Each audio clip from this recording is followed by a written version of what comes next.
উত্তরে জমজমাট ভোট প্রচারে বাম প্রার্থী, চা বাগানের শ্রমিকদের সাথে আবারও তৃণমূল প্রার্থী দোতারা বাজিয়ে ভাইয়া গানের সুরে ভোটের প্রচারে ঝড় তুললেন। জলপাইগুড়িতে জমজমাট ভোট প্রচার। আসন্ন লোকসভা নির্বাচনে বামফ্রন্ট মনোনীত সিপিআইএম প্রার্থী দেবরাজ বর্মনের সমর্থনে ভান্ডিগুড়ি চা বাগানের শ্রমিকদের মধ্যে নিবিড় প্রচারে প্রার্থী সহ কর্মী সমর্থকেরা जाकर बोलेंगे और उसके साथ वो कानून बनाएंगे। ये आप लोगों के सामने हमारा वादा है। तो वही आशा आपसे रखते हैं कि आप 19 तारीख को हम लोगों को वोट करेंगे। ये कस्ते हथुरी तारा जो हसुआ मर्दुल तारा में आप वोट करेंगे। আজকে ভোটের যে প্রচারে সকালবেলা আসলাম ভান্ডিগুড়ি চা বাগান, তো সেখানে আমরা চা বাগানের যে মজদুর যারা আছেন, চা বাগানের মজদুর, তাদের সঙ্গে কথা বললাম, শ্রমিকদের সাথে কথা বললাম, এবং সেখানে আমরা দেখলাম এখানে যে মূল যে সমস্যা সেটা হচ্ছে অন্যান্য চা বাগানের উত্তরবঙ্গের একই সমস্যা চলছে। সেটা হচ্ছে জমির পাট্টা দেওয়ার নামে এদের 5 ডেসিবেল করে জমি দেওয়া হচ্ছে, এবং বাদবাকি তাদের যেই অংশে তারা বসবাস করছে আর কি, সেই অংশের জমিটাকে হাতিয়ে নেওয়ার ষড়যন্ত্র করছে সরকার। এবং তাদের ন্যূনতম মজুরি নেই, এবং তার সঙ্গে যে রেশন ব্যবস্থা এখানকার বা বিভিন্ন শ্রমিক পরিবারগুলোর চিকিৎসা, শিক্ষা, এইসব সুযোগ সুবিধা দিনকে দিন সংকীর্ণ হচ্ছে।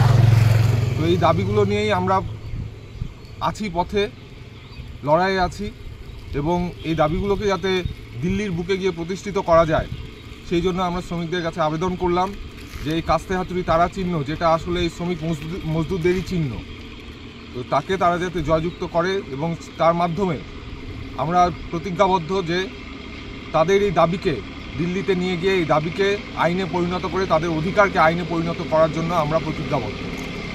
দেখুন, ছাত্র যুব সমাজ বলুন বা এই বিভিন্ন উত্তরবঙ্গের চা বাগানের যে সমস্যা, এছাড়াও উত্তরবঙ্গের বিভিন্ন জায়গায় প্রচুর বন্ধ চা বাগান পড়ে আছে। কেন্দ্র সরকার, মাননীয় প্রধানমন্ত্রী গত ইলেকশনের আগে এখানে এসে বলেছিলেন যে 8টি চা বাগানকে সরকার অধিগ্রহণ করবে।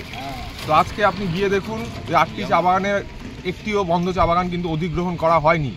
যে মোদি কি গ্যারান্টি, যে কথা বলা হচ্ছে, মোদিজিকে আমাদের ছাত্র যুব সমাজের পক্ষ থেকে এই প্রশ্ন যে মোদিজি কি গ্যারান্টি কোথায় গেল? যে আপনি 5 বছর আগে যে গ্যারান্টি দিয়ে গেলেন সেই গ্যারান্টি এখনও ফুলফিল হলো না, আপনি এই ইলেকশনের আগে নতুন করে আবার গ্যারান্টি দিচ্ছেন। এবং এই চা শ্রমিক, এই চা মজদুর, যে এদের যে দুর্দশা দিনকে দিন বেড়ে চলেছে, এবং তার প্রতিবাদে এবং তাদের যে অধিকার, সেই অধিকার ন্যায্য দাবি, সেই তাদের যে হকের লড়াই, সেই লড়াইয়ে বামপন্থীরা চিরকালই ছিল, চিরকালই থাকবে, এবং তাদের দাবিকে দিল্লির বুকে প্রতিষ্ঠিত করার দায়িত্ব আমাদের।